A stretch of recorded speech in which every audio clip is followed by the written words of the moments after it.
Good afternoon. I'm David McNitsky, a pastor at Manchac United Methodist Church. It is my privilege to be with you on Mondays and Wednesdays. As Monday through Friday at noon, we offer you something that we call Nourishment at Noon. Now, for today's Nourishment at Noon, I want to talk about a hero in my life. And the hero's name is Fred B. Craddock. And when I think about the hero, I think about a step stool. I think about a Bible. I think about textbooks. Now, what do step stools, Bibles, and textbooks have to do with a hero? Well, let me tell you the story. Fred Craddock, born in 1928, was someone that I did not come across until 1981. And by that time, he actually was fairly well known in the world of preaching. In fact, when I first met him, it was at a church, Alamo Heights Methodist Church, where I would later be a pastor for 24 years. Now, when I was at Alamo Heights United Methodist Church, behind the pulpit, we used to keep a wooden box or step stool. Now, it was a lot bigger than this one, about twice the size. And we would use it for the acolytes so they could stand on it to light the candles behind the altar or on the altar. Or perhaps if a child was going to read the scripture on a special occasion, they would stand on the box. But in my whole 24 years, we never had an adult stand on the box to speak from the pulpit. Well, way back in 1981, there was a famous preacher who came to town, and he stood on a box behind a pulpit to preach. In fact, it was his own box. It was an apple crate, and his name, Fred Craddock. I'd never heard of him until that time, but once I heard of him, I wanted to learn everything I could about him. He stood only 5'4", which is one of the reasons he had to stand on an apple crate when it came time to speak. But I noticed he was different than other pastors. He never yelled. He didn't have a preacher's voice that he used. He didn't do three-point sermons, and he certainly didn't do sermons that were like 1 A-B, or 1 A1, A2, B, B1, B2. It wasn't a thesis that he delivered. It was more like he was having a conversation with me. He was telling me a story. And he didn't really tell me the point of the story until the end. It was an art to preaching that I would later find out is called inductive. And that is, you lead people to the water, but they drink it themselves. You don't say, we're going to the water, you point the water, and you shove them in the water. He told stories. He had a plot. He had a sense of humor. He revolutionized the way I thought about preaching because I'm only 5'8.5".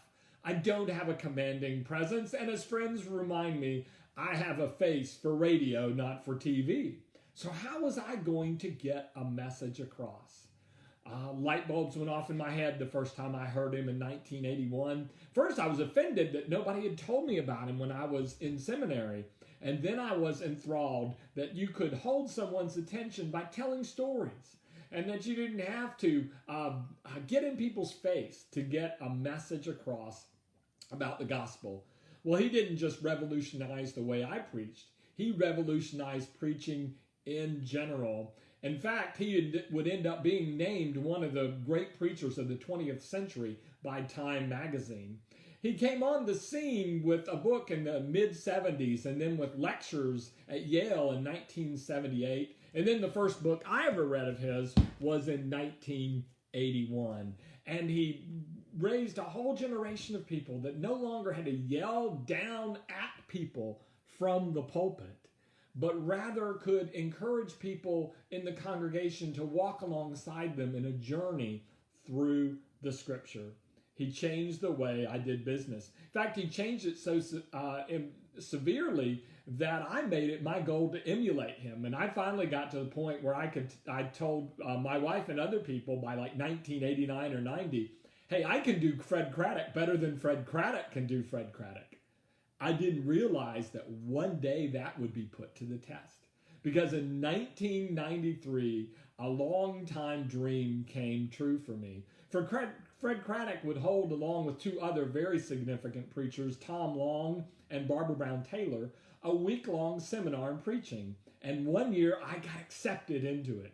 And here was the deal. They would lecture to us for a week in the morning, and then we had the afternoons to work on a sermon that we would have to deliver in front of either our peers who were in the group with us, or one of them would also be sitting with the peers. They divided us into 4 groups, and you had several days to write the sermon, and then toward the end of the week, it was just sermons on the last day that you delivered in front of your group of 5 or 6 people.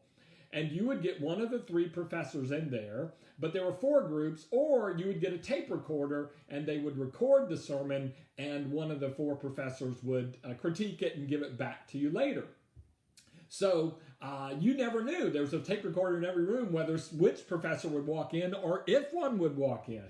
Well, it was my turn to deliver the sermon. Nervously, I waited to see if one of the professors would walk in. It was time to start. Nobody was in there. I was relieved to tell the person, okay, punch the button, I'm ready to start. And at the very moment I told them to touch the button, Fred Craddock himself walked in. We were about to see if I could do Fred Craddock as well as Fred Craddock. I don't remember much about the sermon. I only remember that when it was over and it was time for him to give some feedback, it was interesting. He didn't talk about the sermon, what I did well, what I could do better. This is what he said to me. He said, "You talk fast." And I said, "Well, yeah, I've heard that." And he said, "I'm just interested. Do you talk fast because you're afraid what you say nobody really wants to hear and you're going to get it over with? Or do you talk fast because you're so excited about what you have to say?" And as we went deeper, I realized that he was less interested in my preaching than he was in me and my well-being as a person. When I was preaching, when I was pastoring, when I was living, was I doing it out of a sense of confidence and self-esteem?